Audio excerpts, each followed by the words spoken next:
চুপ কর। আকাশের কণ্ঠ কাঁপছে।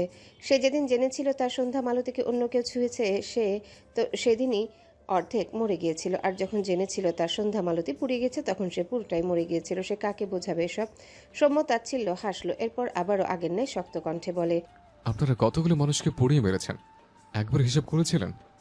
আমার বাবা মা নেই, আপনি জানতেন না আকাশ ভাইয়া? সে জায়গায় একটা মামা মামি ছিল, আমার দুটো বোনও ছিল, দুটো ভাই ছিল, সবাই কয়লা হয়ে গিয়েছে।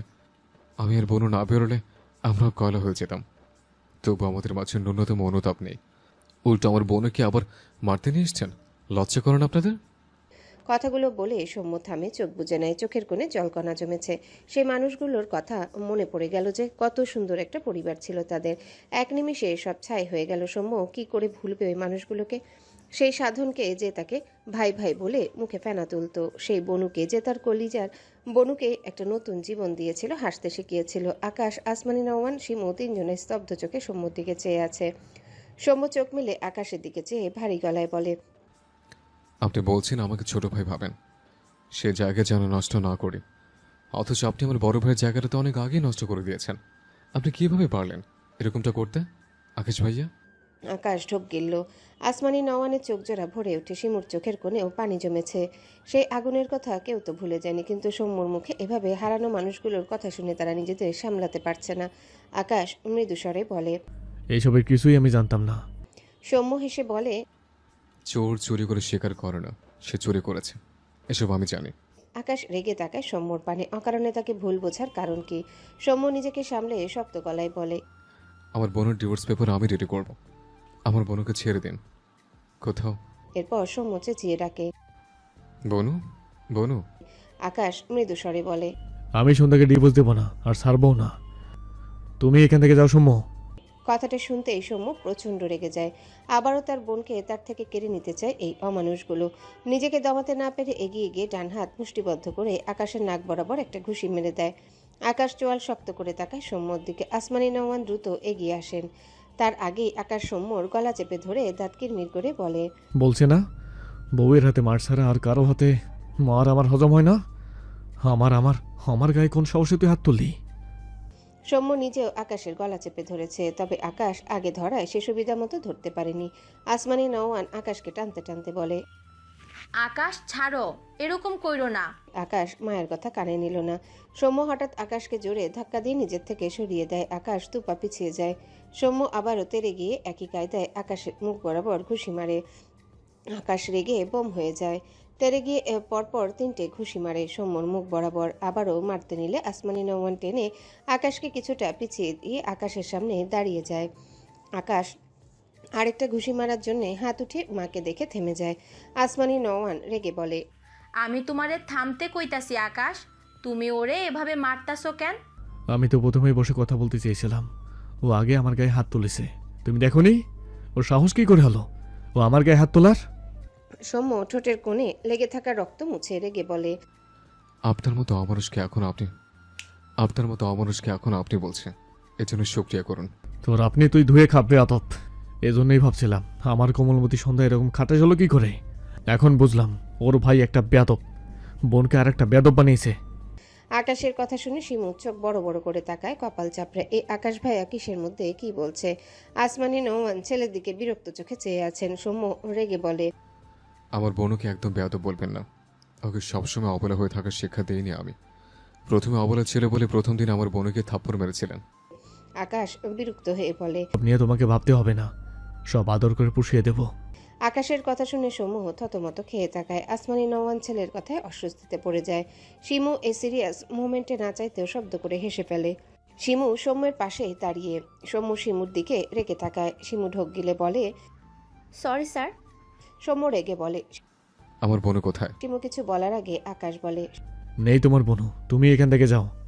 আমার মারামারি করতে ভালো লাগে না, অন্য একদিন এসো। মুড আসলে আয়োজন করে লড়াই করব। সৌম্য রেগে তাকায় আকাশের দিকে। আকাশ ভ্রু কুচকে চেয়ে আছে সৌম্যর দিকে। আসমানি, নওয়ান উল্টো ঘুরে সৌম্যর দিকে চেয়ে বলে, বাবা একটু বসো, আমরা বইসা কথা কই, তাইলে তোমার ভুল ভাঙবো। বলেছি তো, আমি আপনাদের সাথে দাঁড়িয়ে কথা বলতে চাই না। আমার বোনকে এনে দিন প্লিজ। আসমানি নওয়ান অবাক হলেন না। ছেলেটিকে দোষ দিয়ে লাভ নেই। সন্ধ্যাকে ছেলেটির কাছে ফিরিয়ে দিয়ে মাথা ঠান্ডা করে কথা বলবে না হয়। আসমানি নওয়ান এটা ভেবে মৃদুস্বরে বলেন। আচ্ছা দাঁড়াও, জান্নাতরে আমি আনতাছি। সৌম্য ভ্রু কুঁচকে তাকে এই ভদ্রমহিলা তার বোনকে এই নামে ডাকে কেন?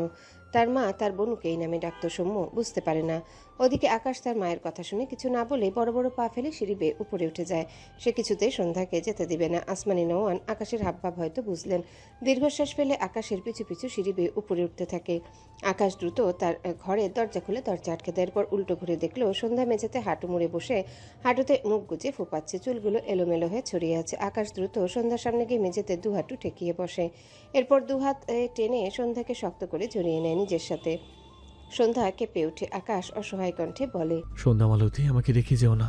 সন্ধ্যার রাগে গায়ে যা শক্তি ছিল সব প্রয়োগ করে আকাশকে ধাক্কা মারে। তার ভাই তাকে কখন থেকে ডাকছে, অথচ এই লোকটা তাকে ঘরে আটকে রেখেছে। সন্ধ্যা গলা ফাটিয়ে বলতে ইচ্ছা করলো। অসুস্থ মস্তিষ্কের লোক আপনি, ডক্টর না দেখিয়ে আমার উপর কেন টর্চার করছেন? সন্ধ্যা মনের কথা মনেই রইল। আকাশ অসহায় চোখে সন্ধ্যার দিকে চেয়ে আছে। সন্ধ্যাকে আবারও জড়িয়ে ধরতে গেলে এবার সন্ধ্যা না পেরে রেগে জিদ্দে একদলা থুতু আকাশের মুখে নিক্ষেপ করে। সাথে সাথে আকাশ চোখ বুজে নেয়। এতক্ষণের করা সন্ধ্যার প্রতিটা আঘাত আকাশ মেনে নিতে পারলেও এবারের করা সন্ধ্যার কাজটি আকাশের সহ্য হলো না। সন্ধ্যা এই কাজ দ্বারা কি তাকে ঘৃণার পরিমাণ বুঝালো? আকাশের বুকটা হঠাৎ কেমন যেন মোচড় দিয়ে উঠল। মনে হলো একটা চিনচিন ব্যথা বিদ্যুৎ বেগে পুরো দেহে ছড়িয়ে পড়ছে। একটু পর চোখ মেলে সন্ধ্যার দিকে তাকায় আকাশ। সে দেখল সন্ধ্যা দুহাতে মুখ লুকিয়ে ফুপাচ্ছে। আকাশ ঠোক গিলল। লালিত চোখ জোড়ায় জলকণা চিকচিক করছে। আসমানি নওয়ান অনবরত দরজা ধাক্কাচ্ছে। দরজা খুলতে বলছে আকাশকে। সন্ধ্যা নিজেকে সামলে দ্রুত আকাশের সামনে থেকে উঠে দরজার কাছে গিয়ে দাঁড়ায়। আকাশ ঘাড় বাঁকিয়ে মলিন মুখে দেখল সন্ধ্যাকে। হাঁটুর নিচ পর্যন্ত অবহেলে পড়ে থাকা চুলগুলোর দিকে তাকিয়ে রইল। এই চুলের অধিকারিণীকে ছাড়া সে পাথর হয়ে বেঁচেছিল। তার সন্ধ্যা মালতীর প্রতিটা ক্ষত তাকে তার ব্যক্তিত্বের বাইরে গিয়ে বাচ্চাদের মতো কাঁদিয়েছে। এই কয়টা মাস কত হাজারবার চোখ ভিজেছে তার হিসাব নেই। অথচ সেই মেয়েটি তাকে কতটা ঘৃণা করে একটু আগে সেটাই বুঝিয়ে দিল। এর চেয়ে তো সেটাই ভালো ছিল যখন সে ভাবতো সন্ধ্যা পুড়িয়ে গেছে, আর তার থেকে বিদায় নেওয়ার আগে তার সন্ধ্যা মালতী তাকে এক ভালোবাসায় মোড়ানো চিঠি দিয়ে গেছে। আকাশও ভেবেছে মেয়েটির মনে তার জন্য কত অনুভূতি আছে। আসলে কিশোরী মেয়েরা কখনো খুব ভয়ানকভাবে ভালোবাসতে জানে, যার রে সারা জীবনেও কাটে না। নয়তো এই কিশোরী মেয়েরাই আবেগে ভাসে, যা দুদিনে কেটে যায়। তবে কি সন্ধ্যা দ্বিতীয় সারির মেয়ে? সন্ধ্যার আবেগ কেটে গিয়েছে? কথাগুলো ভেবে আকাশ মাথা নিচু করে ঢোক গিলল। সন্ধ্যা পুড়ে যাচ্ছে ভেবে লাস্ট যখন চিৎকার করে কেঁদেছিল আজও সেভাবেই কাঁদতে ইচ্ছা করছে আকাশের। আকাশ ডান হাতে ভর দিয়ে মেঝে থেকে উঠে দাঁড়ায়। মুখে লেগে থাকা সন্ধ্যার ছিটানো থুতু ডান হাতে মুছে দেয়। এরপর ঝাপসা চোখ জোড়া দু হাতে ডলে সামনে তাকিয়ে দেখলো সন্ধ্যা ফুপিয়ে কাঁদতে কাঁদতে দরজায় থাপ্পড় দিচ্ছে। আসমানি নওয়ান দরজার ওপাশ থেকে বুঝলেন সন্ধ্যা অনেকক্ষণ থেকে দরজায় থাপ্পড় দিচ্ছে। তার খারাপ লাগলো, আকাশ মেয়েটার সাথে এরকম জোর জবরদস্তি করছে কেন? এক পর্যায়ে আসমানি নওয়ান চেঁচিয়ে বলে ওঠেন। আকাশ, তুমি কি দরজা খুলবা না? তুমি দেখতাছো না জান্নাত তার ভাইরে চাইতাছে? তুমি ওর সাথে এরকম জোর জবরদস্তি করে ওরে মাইরা ফেলতে চাও? মায়ের কথায় আকাশের বুক কাঁপলো। তার সন্ধ্যা মালতী তার কাছে থাকলে মরে যাবে। ঢোক গিলল আকাশ। দুর্বল পায়ে এগিয়ে এসে সন্ধ্যার পিছনে দাঁড়িয়ে দরজা খুলে দেয়। দরজা খোলা পেয়ে সন্ধ্যা হুড়মুড়িয়ে বেরিয়ে সামনে আসমানি নওয়ানকে দেখে তাকে জড়িয়ে ধরে ফুপিয়ে ওঠে। ভদ্রমহিলা খেয়াল করলেন সন্ধ্যার শরীর কাঁপছে। আকাশের দিকে চেয়ে রেগে বলে। আকাশ, কি করছো তুমি আমার জান্নাতের সাথে? আকাশ একবার মায়ের দিকে তাকায়, এরপর চোখ সরিয়ে নির্জীব চোখে সন্ধ্যার দিকে তাকায়। আসমানি নওয়ান সময় নষ্ট না করে সন্ধ্যার হাত ধরে দ্রুত পায়ে নিচে নেমে যায়। সন্ধ্যা সম্মুখে দেখতে পেয়ে দৌড়ে গিয়ে ভাইয়ের বুকে ঝাঁপিয়ে পড়ে। সম্মু দুহাতে বনুকে জড়িয়ে নিয়ে স্বস্তির নিঃশ্বাস ফেলে। তার বনু ঠিক আছে ভেবে সন্ধ্যার মাথায় হাত বুলিয়ে বলে। কাঁদিস না বোনু, আমি আছি তো, এই যে আমি এসছি। এরপর সন্ধ্যাকে ছাড়িয়ে নিয়ে সন্ধ্যার দিকে তাকালে দেখলো মেয়েটা কাঁদতে কাঁদতে চোখ মুখ ফুলিয়ে এসেছে। মাথায় হিজাব নেই, চুলের যাচ্ছে তাই অবস্থা। কলেজ ড্রেসের ওড়না এলোমেলো হয়ে আছে। সৌম্যর অসহায় লাগলো। সে সবসময় ভাই হিসেবে দায়িত্ব পালন করতে পারে না, তার বোনকে আগে ভাগে সব বিপদ থেকে বাঁচিয়ে নিতে পারে না। দুহাতে সন্ধ্যার চোখের পানি মুছে দিয়ে ভারী গলায় বলে। সরি বোনু, আমি আবারও তো কালটা নিতে পারলাম না। আসমানি নওয়ান শিমু অবাক হয়ে দুই ভাই বোনকে দেখে। এরকম ভাই বোনের সম্পর্ক দেখলে চোখ জুড়িয়ে যায় যেন। সন্ধ্যা তার ভাইয়াকে হাতের ইশারায় বুঝে সে এখানে থেকে চলে যেতে চায়। সন্ধ্যার হাত ধরে উল্টো ঘুরে কয়েক পায়ে গিয়ে যায়। আকাশ সিঁড়িতে দাঁড়ানো ছিল। সন্ধ্যার চলে যাওয়াটা সে মানতে পারল না। বড় বড় পা ফেলে সিঁড়ি বেয়ে নেমে এসে সন্ধ্যাকে টেনে শক্ত করে জড়িয়ে ধরে। সে কিভাবে থাকবে তার সন্ধ্যাকে ছাড়া? বিড়বিড় করে আওড়ায়। সন্ধ্যা মালতী, আমাকে ছেড়ে যেও না প্লিজ। এরপর সন্ধ্যাকে ছেড়ে দুহাতের আজলায় সন্ধ্যার মুখ নিয়ে ভাঙা কণ্ঠে বলে, আমি তোমাকে আর মারবো না সন্ধ্যা মালতী, আর বাজে কথা বলবো না, বিশ্বাস করো, প্লিজ যেও না তুমি। আমি কিভাবে?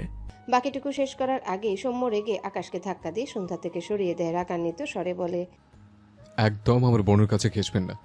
আমি বলেছি তো, খুব তাড়াতাড়ি আমার বোনুর আর আপনার ডিভোর্স করিয়ে দেবো আমি।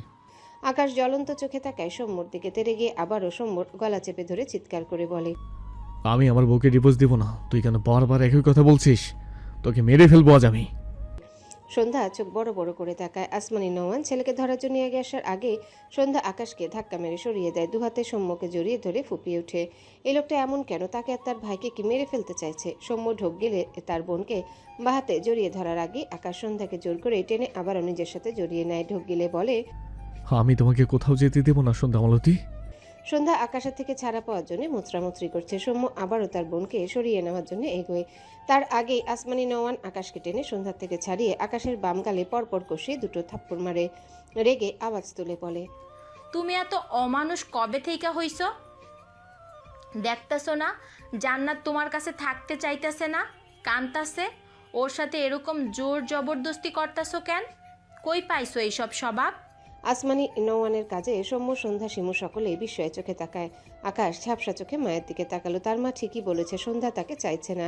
সে যতবার সন্ধ্যাকে ধরতে গিয়েছে ততবারই সন্ধ্যা তার থেকে নিজেকে ছাড়িয়ে নিয়েছে।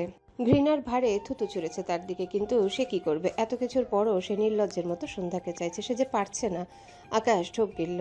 এরপর হঠাৎই এগিয়ে এসে এক হাতে সৌম্যর হাত আর এক হাতে সন্ধ্যার হাত ধরে টেনে নিয়ে গিয়ে দরজার বাইরে বের করে দেয়। এরপর ডান হাতের আঙুল তুলে চিৎকার করে বলে, আর কখনো কেউ আমার চোখের সামনে আসবি না। আমিও যাব না। আসলেই দুটোকে জ্যান্ত কবর দিয়ে দেবো, মাইন্ড ইট। কথাটা বলেই সন্ধ্যার সাম্যর মুখের উপর ঠাস করে দরজা আটকে দেয় আকাশ। শরীর কাঁপছে। নিজেকে সামলাতে ডান হাত তুলে দরজায় রেখে চোখ জোড়া বুজে নেয়। দরজার উপাশে সন্ধ্যা আর সৌম্য দুজনে হতভম্ব হয়ে চেয়ে আছে। তারা বুঝতেই পারেনি আকাশ এরকমটা করবে। সৌম্য দীর্ঘশ্বাস ফেলে সন্ধ্যার হাত ধরে রাস্তার দিকে এগিয়ে যায়। সন্ধ্যা পিছু ফিরে বন্ধ দরজার দিকে নির্বাক চাহনিতে চেয়ে। সৌম্য বাইকের কাছে এসে দাঁড়িয়ে সন্ধ্যা ছেড়ে দেওয়া চুলগুলো যত্ন সহকারে খোপা করে দিল। এরপর এলোমেলো ওড়না ঠিক করে দিল। সন্ধ্যাকে কিছু জিজ্ঞাসা করলো না, তবে সন্ধ্যার প্রতি আকাশের ব্যবহার তাকে ভাবাচ্ছে। সৌম্য বাইকে উঠে বসে বাইকে স্টার্ট দেয়। সন্ধ্যার উদ্দেশ্যে বলে, বোনু, উঠে বস। সন্ধ্যার দৃষ্টি আকাশদের বাড়ির দিকে ছিল। ভাইয়ের ডাকে দৃষ্টি সরিয়ে নিল। এরপর এক সাইডে পা রেখে বাইকে উঠে বসে। ডান হাতে সৌম্যর পেট জড়িয়ে সৌম্যর পিঠে মাথা ঠেকিয়ে রাখে, মুখটা মলিন। সৌম্য বাইক নিয়ে জায়গাটা প্রস্থান করলো। চোখের পলকে আকাশের বাড়ি আড়াল হয়। সাথে সাথে সন্ধ্যার দু চোখ থেকে দুফোঁটা পানি গড়িয়ে পড়ে। আকাশ সেই তখন থেকে দরজা ধরে দাঁড়িয়ে আছে। দম বন্ধ লাগছে তার। মনে হচ্ছে সহ্যের সীমা পেরিয়েছে। বহু কষ্টে একটা ঢোক গিলল।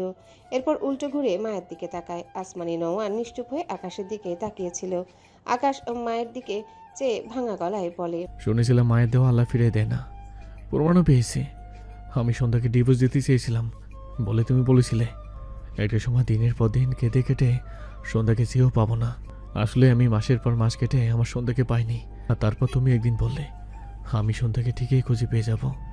তোমার সে কথা ফলে গিয়েছে মা। আজ আমি আমার সন্ধ্যাকে খুঁজে পেয়েছি। কিন্তু তুমি হয়তো এই দোয়া ভুলে গিয়েছিলে যে সন্ধ্যা মালতী যেন আমাকেই ভালোবাসে। আর সেই সন্ধ্যা মালতী আমাকে ভালোবাসে না, আমায় আর চাই না মা। তোমার শব্দ হয়তো কবুল হয়ে গেল মা। এবার তবে কষ্ট করে এই দোয়াটা করে দাও, আমি যেন খুব দ্রুত শেষ নিঃশ্বাস ত্যাগ করতে পারি।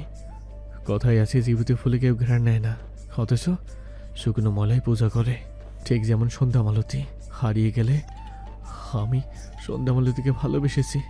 এবার না হয় আমি হারিয়ে গেলে সন্ধ্যা মালতী আমায় ভালোবাসবে। মরে গেলে হলেও সন্ধ্যা মালতীর ভালোবাসা আমার চাই মা। আসমানি নওয়ান ছলছল দৃষ্টিতে ছেলের পানে চেয়ে থাকে। আকাশ কথাগুলো বলে ডান হাতের বুড়ো আঙ্গুলের সাহায্যে চোখের কোণে লেগে থাকা পানি ছিটকে ফেলে। এরপর বড় বড় পা ফেলে সামনের দিকে এগিয়ে যেতে গিয়েও কোণার দিকে একটা ঘরের দরজার সামনে তার বাবাকে দাঁড়িয়ে থাকতে দেখে। এগিয়ে গিয়ে তার বাবার সামনে দাঁড়িয়ে শক্ত গলায় বলে, চিন্তা করো না, তোমাকে না মেরে মরবো না।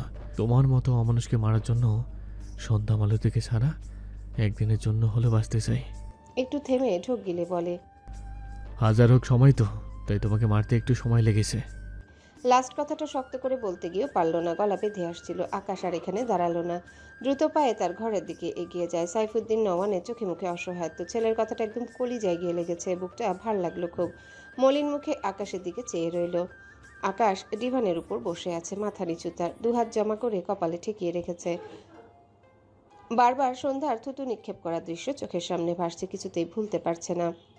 সন্ধ্যা তাকে এতটা ঘৃণা করে সে যে মানতে পারছে না। শ্বাস নিতে কষ্ট হচ্ছে আকাশের। তার সন্ধ্যা মালতীর চোখে ঘৃণা দেখার মতো সাহসী সে নয়।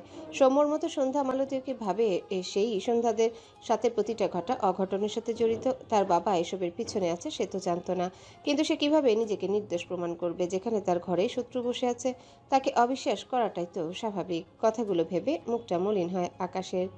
কোথায় যেন শুনেছিল, হয় নারীরা পুরুষদের করে, নয়তো নারীদের ছোঁয়ায় পুরুষেরা ধসে পড়ে। একটা সময় কথাটা একদম ভিত্তিহীন মনে হলেও আজ সব ভীষণ অর্থপূর্ণ লাগলো আকাশের কাছে। সে তো কখনো চায়নি কোনো নারী এসে তার জীবন গড়ে দিক, আর না তো চেয়েছে কোনো নারীর ছোঁয়ায় তার জীবনে ধস নামুক। কিন্তু সন্ধ্যা তার জীবনে এসেছিল, তারপর হারিয়েও গেল, আবারও ফিরে এলো, তবে তাকে ভুলে গিয়ে।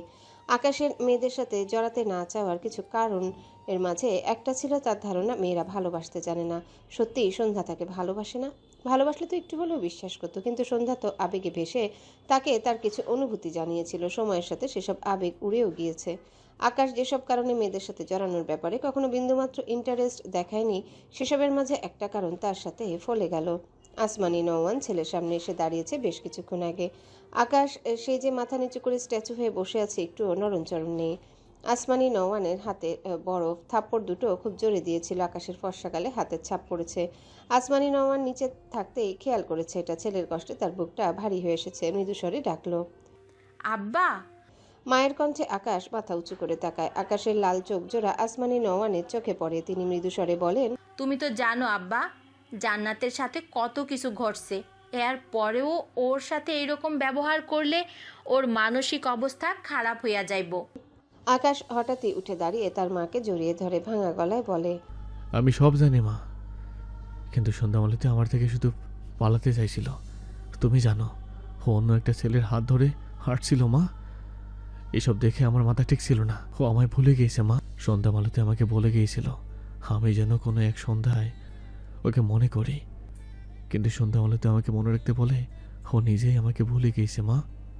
আকাশের কণ্ঠ রোধ হয়ে আসে। আসমানি নওয়ানের চোখ জোড়া ভিজে যায়।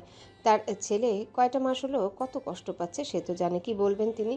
কিন্তু সন্ধ্যাকেই বা কি বলবেন? মনের উপর কি কারো জোর চলে?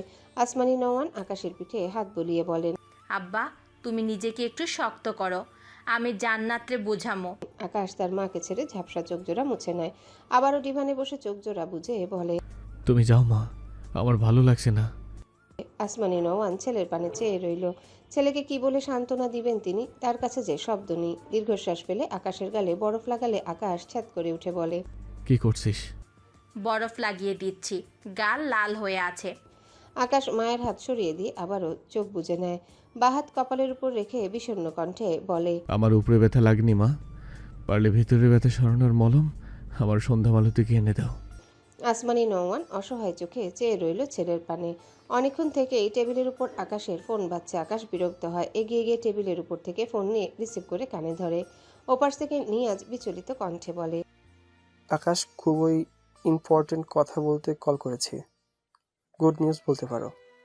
আকাশ ভ্রু কুঁচকে বলে, কি? তোমার বউ সন্ধ্যা আর ওর ভাই কি যেন একটা নাম, ওরা দুজনেই বেঁচে আছে। বাবু একবার।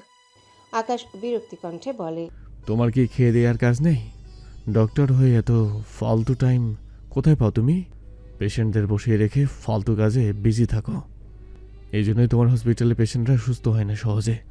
আকাশের কথা শুনে নিয়াজ চোখ মুখ কুঁচকে নেয়। মানে এই আকাশের ভালো করতে গিয়ে এখন তাকেই কথা শোনাচ্ছে। ভাবলো এই বইয়ের শোকে আধা পাগল হয়ে গেছে, খবরটা দিলে খুশি হবে। উল্টো তাকেই কথা শোনাচ্ছে। তার ভালো মানুষ হওয়াই ভুল হয়েছে। আকাশের মার খেয়েও আবারও তারই উপকার করতে যায়। নিয়াজ রেগে বলে, আমি তোমার উপকার করছিলাম। আকাশ রেগে বলে, আমি বলেছি তোমাকে আমার উপকার করতে?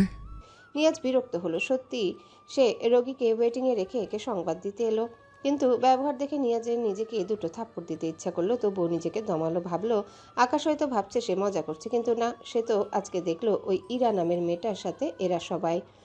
অতঃপর বলে, তুমি বিশ্বাস করছো না তো? ওরা হসপিটালে আছে।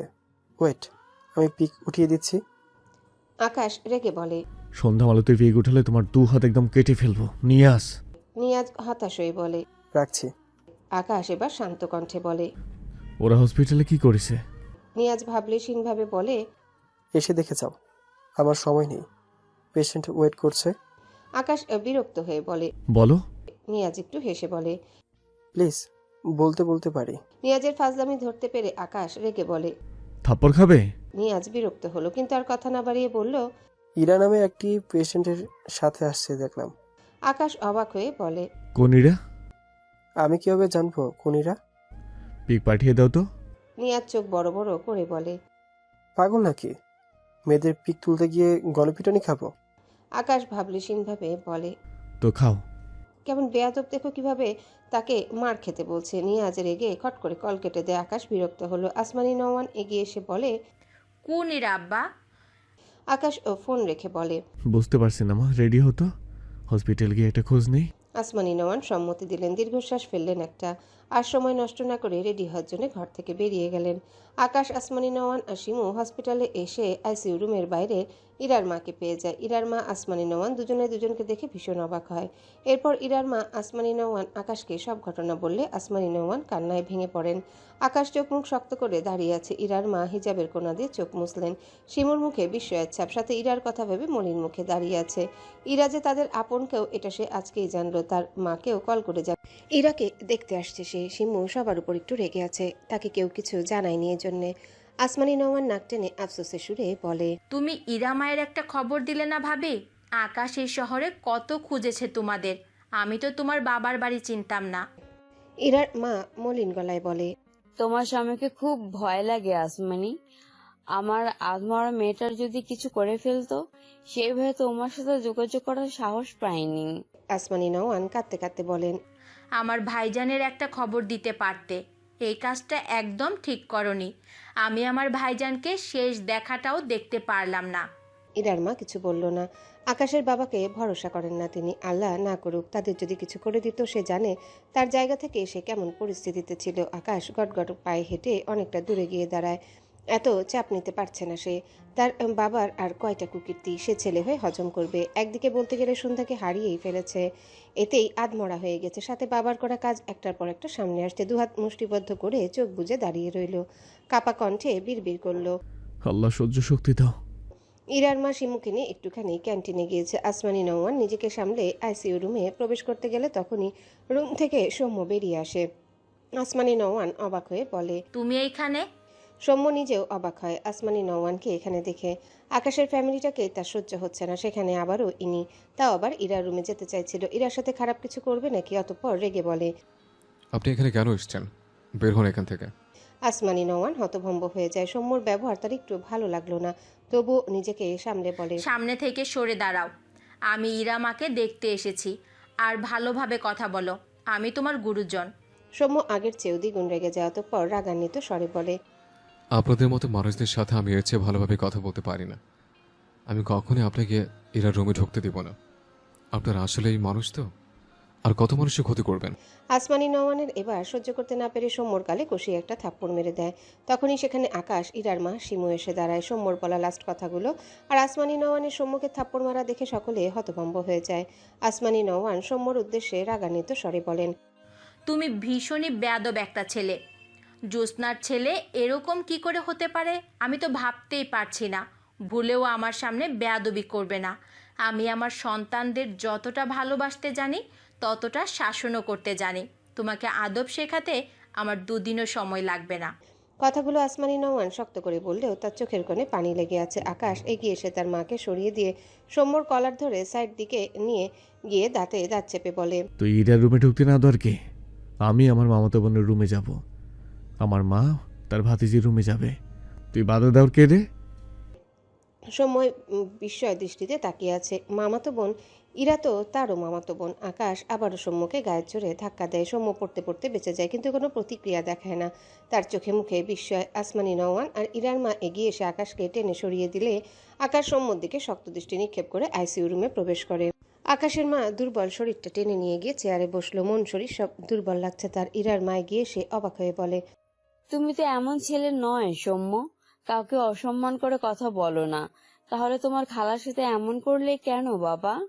সৌম্য বিস্ময় চোখে তাকায় ইরার মায়ের দিকে, এরপর দৃষ্টি ঘুরিয়ে আসমানি নওয়ানের দিকে তাকালে দেখলো ভদ্রমহিলা মায়া মায়া দৃষ্টিতে সৌম্যর দিকে চেয়ে আছে, চোখ জোড়া জলে ভরা। সৌম্য আসমানি নওয়ানের দিকে দৃষ্টি রেখে ঢোক গিলল, এরপর থেমে থেমে বলে, উনি আমাদের কে আন্টি? ইরার মা অবাক হয়। সে তো ভেবেছিল এরা সবাই সবাইকে চিনে, তার কারোর সাথে যোগাযোগ নেই, তাই সে এসব খবর জানে না। অতঃপর কণ্ঠে বিস্ময় ঢেলে বলেন, আসমানি, আসমানি তোমার বড় খালা আর শিমুর মা। ওর নাম তারা, সে তোমার ছোট খালা। আর জ্যোৎস্না তো তোমারই মা। তোমাকে যে সেদিন বললাম তোমার মায়েরা 3 বোন, তুমি জানতে না? সৌম্য ও বাক্যহীন হয়ে চেয়ে রইল আসমানি নওয়ানের পানে। ইরার মা এগিয়ে গিয়ে বলে, আসমানি, তুমি সৌম্যকে চিনতে না? আসমানি নওয়ান মলিন গলায় বলেন, চিনতাম না, আগে তো কখনো দেখিইনি ওকে। জান্নাতকে আনার পর চেহারা দেখে মনে হয়েছিল এটা আমার বোনের ছেলে। একটু থেমে সৌম্যর দিকে চেয়ে শক্ত কণ্ঠে বলেন, ওর কুলাঙ্গার বাপ আমাকে বলেছিল সৌম্য নাকি সন্ধ্যার সৎ ভাই। আকাশের বাপ আর এই সৌম্যর বাপ, এই দুটো মানুষের পরিণতি যে কত ভয়ঙ্কর হবে এটা তুমি কল্পনাও করতে পারবা না ভাবি। আমার সহ্যের সীমা ভেঙে দিল এই দুটো মানুষ। কথাগুলো বলে থামলো আসমানি নওয়ান।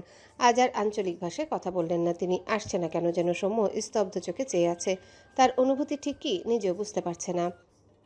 সন্ধ্যা রুম থেকে বাইরে বেরোতে যাচ্ছিল, তার আগেই বাইরে প্রত্যেকের বলা কথা সব শুনেছে, সাথে বুঝেছেও। তার মাথা ঘুরছে, এটা কোথায় এসে পড়ল, যেন সব একই সূত্রে গাথা। হঠাৎই দরজা ঠেলে ভেতরে আকাশকে ঢুকতে দেখে সন্ধ্যা চোখ বড় বড় করে তাকায়।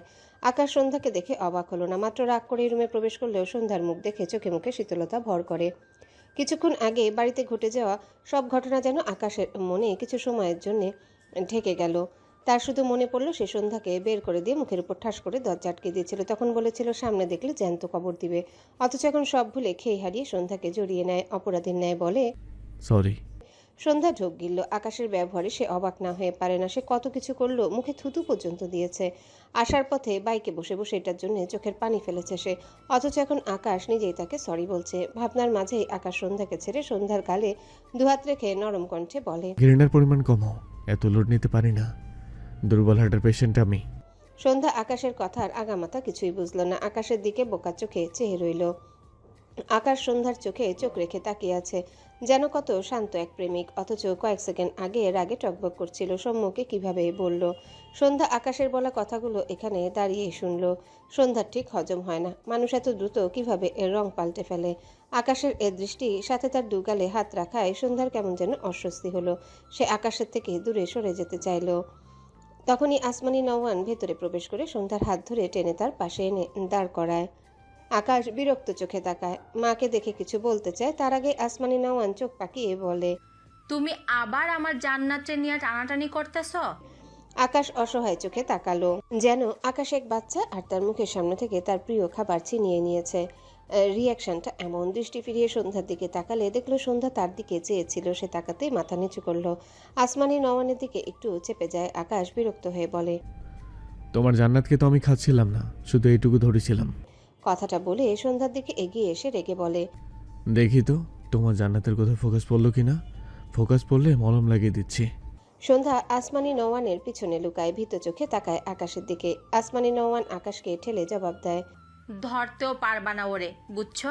আকাশ অসহায় চোখে তাকালো, সন্ধ্যার দিকে তাকালো। ভাবনায় আসে সন্ধ্যা তাকে দেখে ভয় পায় কেন। আবার ভাবলো দেখার পর থেকে যা হাইপার হয়েছিল, ভয় পাওয়াটাও তো হয়তো স্বাভাবিক। সবচেয়ে বড় কথা, মেয়েটি তাকে ভুলেই গিয়েছে। স্মৃতিশক্তি নষ্ট হয়ে গেলে যেমন হয় তেমন। আবার ভাবলো তাদের কি প্রেমের সম্পর্ক ছিল না তো? 11 মাস আগে যখন সন্ধ্যা তাদের বাড়ি ছিল, সন্ধ্যার রিয়াকশন এখনকার মতোই সেম ছিল।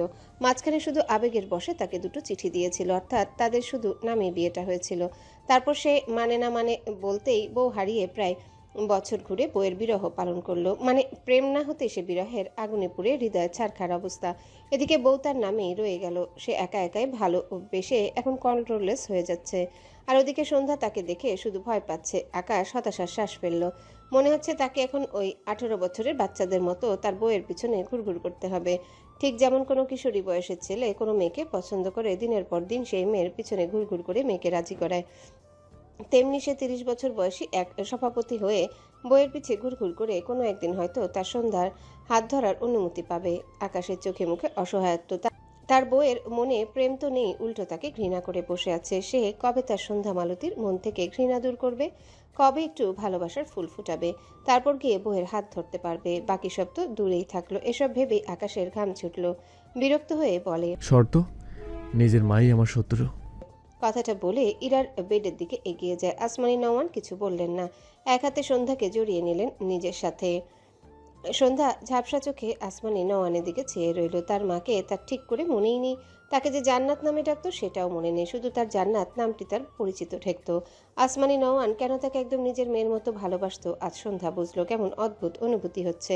এই মানুষটা তারই মায়ের বোন। আসমানি নওয়ান সন্ধ্যার গালে হাত বুলিয়ে বলে, কাঁদিস না মা, আমি তো মরে যাইনি। সন্ধ্যা ডান হাতে ঝাপসা চোখ জোড়া ডোলে স্বাভাবিক করে। এরপর তার ফোনে কিছু লিখে আসমানি নওয়ানের দিকে তাক করে, যেখানে লেখা, তুমি সত্যি আমার নিজের খালাম্মা? আসমানি নওয়ান লেখাটা পড়ে মলিন মুখে সন্ধ্যার দিকে তাকায়। মলিন গলায় বলে, তোর মা জ্যোৎস্না আমাগো সব ভাই বোনের খুব আদরের আসিল। সন্ধ্যা আবারও টাইপ করে, তাহলে তুমি আমাকে কেন বলেছিলে আমার মা তোমার বান্ধবী? তুমি আমার খালাম্মা, এটা আগে কেন বলনি?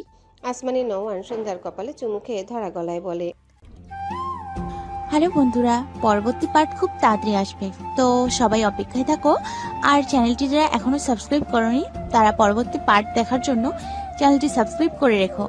ধন্যবাদ সবাইকে, আমাদের সাথেই থেকো।